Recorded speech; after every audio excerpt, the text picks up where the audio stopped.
അല്ലാഹു നൽകുന്ന കുറച്ചുകൊണ്ട് തൃപ്തിപ്പെട്ടാൽ, അല്ലാഹു നൽകുന്ന കുറച്ചുകൊണ്ട് നിങ്ങൾ തൃപ്തിപ്പെട്ടാൽ നിങ്ങളുടെ കുറഞ്ഞ അമൽ കൊണ്ട് അല്ലാഹു പൊരുത്തപ്പെടുമെന്നാണ്. ഫർള് നിസ്കരിക്കണേ, ഫർള് നോമ്പെടുക്കണം, സക്കാത്ത് കൊടുക്കണം, ഹജ്ജ് ചെയ്യണം, ഫർള് സാധ്യമായതൊക്കെ ചെയ്യണം.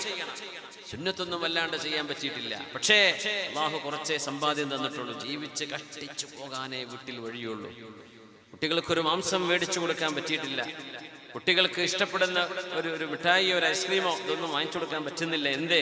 ഇതിനൊന്നുള്ള പൈസ ഇല്ല. അവരാഗ്രഹിക്കുന്ന ഒരു ബ്രാൻഡ് വാങ്ങിച്ചു കൊടുക്കാൻ പറ്റുന്നില്ല. ഒരു ഷർട്ട് അവരാഗ്രഹിക്കുന്നത് ഒന്നും പറ്റുന്നില്ല. എന്തേ? പൈസ ഇല്ല. പക്ഷേ നിങ്ങൾ അതുകൊണ്ട് തൃപ്തിപ്പെടുന്നുണ്ടോ? അൽഹംദുലില്ലാഹ് റബ്ബേ, എനിക്ക് ഇത്രയല്ലേ കണക്കാക്കിയുള്ളൂ, എനിക്ക് പ്രശ്നമില്ല പടച്ചോനെ. നിങ്ങൾ അങ്ങനെ മനസ്സുകൊണ്ട് തൃപ്തിപ്പെടുന്നുണ്ടെങ്കിൽ നിങ്ങളുടെ കുറഞ്ഞ അമൽ കൊണ്ട് അല്ലാഹു പൊരുത്തപ്പെടും. പക്ഷെ നിങ്ങൾക്ക് വരുത്താകുന്നില്ല. എന്തേ? എനിക്ക് ഒരു റാഹത്തുമില്ല, എനിക്ക് ഒരു സുഖം ഉണ്ടായിട്ടില്ല, എനിക്ക് ഇപ്പോഴും പ്രയാസമാണ്. ഞാൻ പറയട്ടെ, ഇന്നൊരു വലിയൊരു അസുഖമുണ്ട്. അൽ മറദു സ്വാമിത് എന്ന അറബിയിൽ പറയാം, ദ സൈലന്റ് ഡിസീസ് എന്ന് പറയാം. സൗമ്യമായ മൗനിയായ അസുഖം എന്ന് മലയാളത്തിൽ പറയാൻ പറ്റുമെങ്കിൽ ഒന്നും എനിക്കറിയില്ല. പക്ഷേ ഹാനായ മുഹമ്മദ് റാത്തിബ് നാബുലുസി പറയാറുണ്ട്, അൽ മറദു സ്വാമിത്, ഒരു സൗമ്യമായ മൗനിയായ ഒരു അസുഖം ഇന്ന് നമ്മളെയൊക്കെ ബാധിച്ചിരിക്കുക. അത് മുസ്ലിം അല്ലാത്തവരൊക്കെ കണക്കാണ്. മുസ്ലിമീങ്ങൾ പ്രത്യേകിച്ച് അവർക്ക് ഈ അസുഖമുണ്ട്. എന്താണ് അസുഖം എന്നറിയോ? അതിന്റെ സിംറ്റംസ് കാണാൻ കഴിയില്ല. അങ്ങനത്തെ ഒരു അസുഖമാണത്. അടയാളം കാണൂല ഈ രോഗത്തിന്റെ. രോഗം ഉണ്ടെന്നും തോന്നൂല. അങ്ങനത്തെ രോഗമാണിത്. ഡോക്ടറെ കാണിക്കേണ്ട രോഗമല്ല, ഇപ്പൊ പേടിക്കേണ്ട. ഡോക്ടറെ കാണിക്കേണ്ട രോഗമല്ല. പക്ഷേ ഹൃദയം സംസ്കരിക്കുന്ന മഹാന്മാരെ കാണിക്കേണ്ട രോഗമാണ്. എന്താണ് അസുഖം എന്നറിയോ? അല്ലാഹു നമുക്ക് നൽകിയ നിഅമത്ത് തൃപ്തിപ്പെടാതിരിക്കുക, പോരാന്ന് പറയാം.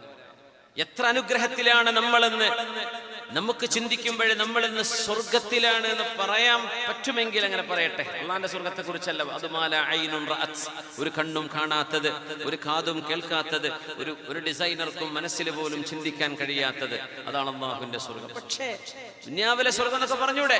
ആ ഒരു കാലഘട്ടത്തിലെപ്പം നമ്മൾ ജീവിക്കുന്നത്. പക്ഷെ നമ്മൾ ആർക്കും അങ്ങനെ തോന്നുന്നില്ല. ഞാനത് ഇന്നലെ അബുദാബിയിലെ ക്ലാസ്സിൽ സൂചിപ്പിക്കുകയുണ്ടായി. ലൈവ് കേട്ടവരുണ്ടെങ്കിൽ അവർക്ക് മനസ്സിലാവും. ഒരു 1000 കൊല്ലം പോട്ടെ, 500 കൊല്ലം മുമ്പുള്ള ഒരു മനുഷ്യനെ നമുക്ക് കാണാൻ കഴിയും എന്ന് സങ്കല്പിക്കാം. മൂപ്പരോട് എന്ന് പറയാ, മൂപ്പര് ചോദിക്കുക, നിങ്ങൾ എവിടെ നിന്നാണ് വരുന്നത്? പറയാം, കൊടുവള്ളി എന്നാണ്, പാലക്കുറ്റിന്നാണ് വരുന്നത്, പറഞ്ഞോളൂ. എന്താ നിങ്ങളെ നാട്ടിലെ അവസ്ഥ? 500 കൊല്ലം കഴിഞ്ഞു പോയ മനുഷ്യനോടാണ് നിങ്ങൾ സംസാരിക്കുന്നത്. സങ്കല്പിക്കുക, if you can travel back in time.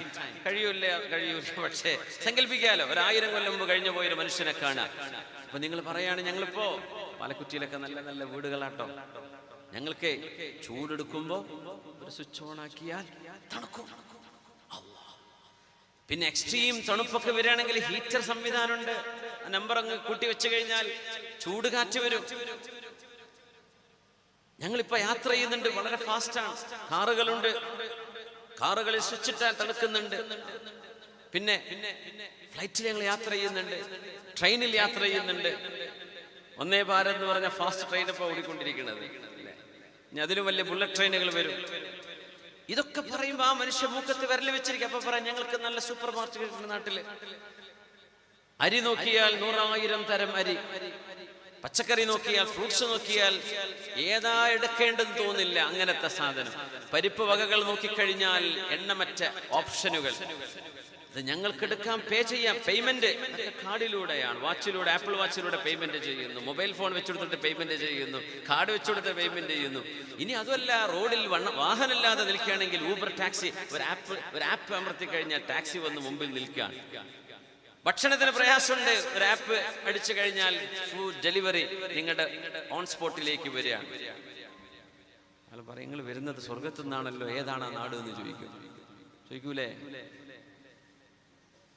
പക്ഷേ നമുക്ക് മാത്രം അത് തോന്നിയിട്ടില്ല.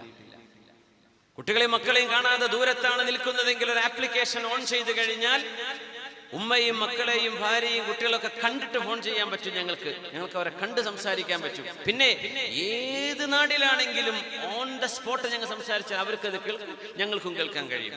ഇങ്ങനെയൊക്കെ സംവിധാനങ്ങളുണ്ട്.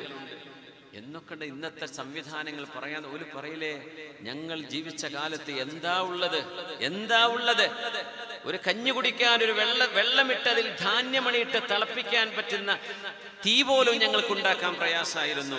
ഇപ്പൊ പറയുന്നു തീ ഇപ്പൊ പുകയൊന്നുമില്ല, ഞങ്ങളുടെ വീടുകളിൽ ഗ്യാസ് സ്റ്റൗകളാണ്, ഗ്രൈൻഡർ ഒന്നുമില്ല, അമ്മയൊക്കെ പോയി, അതൊക്കെ ഇനി മ്യൂസിയത്തിലാ കാണാൻ പറ്റൂ, ഇപ്പൊ ഞങ്ങൾക്ക് ഗ്രൈൻഡറുകളാണ്. ഇതൊക്കെ പറയുമ്പോ അവര് പറയില്ലേ, നിങ്ങൾ എവിടുന്നാ വരുന്നത്, ദുന്യാവിലെ സ്വർഗത്തിലാണല്ലോ നിങ്ങളുള്ളത്, ഞങ്ങളൊക്കെ ജീവിച്ച കഷ്ടകാലം നിങ്ങൾ അറിഞ്ഞിട്ടുണ്ടോ എന്ന് പറയുമ്പോഴേ നമ്മൾ ആർക്കും നമ്മുടെ മക്കൾക്കും തോന്നുന്നില്ല നമ്മൾ അള്ളാന്റെ ദുന്യാവിലെ ഏറ്റവും വലിയ സ്വർഗീയ സുഖങ്ങൾ അനുഭവിച്ച ഏത് ദാരിദ്ര്യമുള്ള ആളാണെങ്കിൽ പോലും അല്ലേ. ഈ ഒരു അസുഖത്തിലാണ് മനുഷ്യന്മാർ കിടക്കുന്നത്. നിഅമത്തിന്റെ വില അറിയില്ല. നമ്മൾ സ്വർഗത്തിലാണ് എന്ന് 1000 കൊല്ലം മുമ്പ് ജീവിച്ച ആള് പറയും, 500 കൊല്ലം മുമ്പ് ജീവിച്ച ആള്, 200 300 കൊല്ലം 100 കൊല്ലം മുമ്പ് ജീവിച്ച ആള് പറയൂലേ. പക്ഷേ നമുക്ക് എന്തേത് തോന്നാത്തത്? അല്ലാഹുമ്മ ലക്കൽ ഹംദ്, പടച്ചവനെ നിനക്ക് നന്ദി റബ്ബേ, അല്ലാഹു നിനക്ക് നന്ദി പടച്ചവനെ. മാ കുന്നാ ബാലിഗീഹി ഇല്ലാ ബിശഖിൽ അൻഫുസ്, ഞങ്ങൾക്ക് നീ തരുന്ന അധ്വാനമില്ലായിരുന്നെങ്കിൽ ഞങ്ങളുടെ അധ്വാനം കൊണ്ടൊന്നും നേടാൻ പറ്റുന്നതല്ല പടച്ചവനെ ഇത്. അല്ലാഹു നീയാണ് ഞങ്ങൾക്കിത് സാധ്യമാക്കി തന്നത്. ഇത് പറയാൻ കഴിയാത്ത ഒരു അസുഖത്തിലാണ് നമ്മളൊക്കെ കിടക്കുന്നത്. ആ അസുഖത്തിന്റെ പേരാണ് മൗനിയായ അസുഖം. കാണാൻ കഴിയില്ല, എല്ലാവരും ആ അസുഖത്തിലാണ് നോക്കുന്നത്. അയൽപക്കത്തിലേക്കാണ്. അയൽപക്കത്തെ പെണ്ണിന് ഇത്ര പവന്റെ മാല വാങ്ങിച്ചല്ലോ ഇന്നലെ, എനിക്കത് കിട്ടിയില്ലല്ലോ. അപ്പുറത്തെ വീടിന് ഇത്ര വലിപ്പുണ്ടല്ലോ, എന്റെ വീട് അത്ര ഇല്ലല്ലോ. എന്റെ കൂട്ടുകാരന്റെ കയ്യിൽ ഇന്ന മോഡൽ ഫോൺ ഉണ്ടല്ലോ, എനിക്കത് കിട്ടിയില്ലല്ലോ. മറ്റവന്റെ വാഹനം, അവിടുത്തെ വീട്, അവന്റെ സൗകര്യം, അവന്റെ ജോലി, അവന് കിട്ടുന്ന പൈസ, ഇത് മാത്രമാണ് നമ്മൾ ചിന്തിക്കുന്നത്. നമുക്ക് നമ്മുടെ ശരീരത്തിൽ കിടക്കുന്ന നിഅമത്തുകളെ അറിയാൻ പറ്റാത്തൊരു ലോകം. യാ അല്ലാഹ്, അല്ലാഹു ഈ അസുഖത്തിന് മരുന്ന് വെച്ചിട്ടുള്ളത് ശുക്ർ എന്ന നമ്മുടെ നാവ് കൊണ്ട് ചെയ്യാൻ പറ്റുന്ന ഒരു കർമ്മത്തിലൂടെയാണ്. അല്ലാഹുവിനോട് നന്ദി പറയും. അല്ലാഹുമ്മ ലക്കൽ ഹംദ്, പടച്ചവനെ നിനക്ക് നന്ദി റബ്ബേ, ഇതൊക്കെ ഞങ്ങൾക്ക് നീ നൽകിയതാണ്. മനുഷ്യരെ അല്ലാഹു ഗ്രാജ്വലി ഡെവലപ്മെന്റിലേക്ക് പടച്ചവൻ നയിക്കുന്ന, ഒറ്റയടിക്ക് ലീപ്പ് ചെയ്യൂല, ഒരിക്കലും കുതിച്ചു ചാടാൻ കഴിയില്ല. മെല്ലെ മെല്ലെയാണ് അല്ലാഹു മനുഷ്യരെ പുരോഗതിയിലേക്ക് കൊണ്ടുപോകുന്നത്. ആ അനുഗ്രഹത്തിലാണ് നമ്മൾ ജീവിക്കുന്നത് 21-ാം നൂറ്റാണ്ടിൽ. യാ അല്ലാഹ്.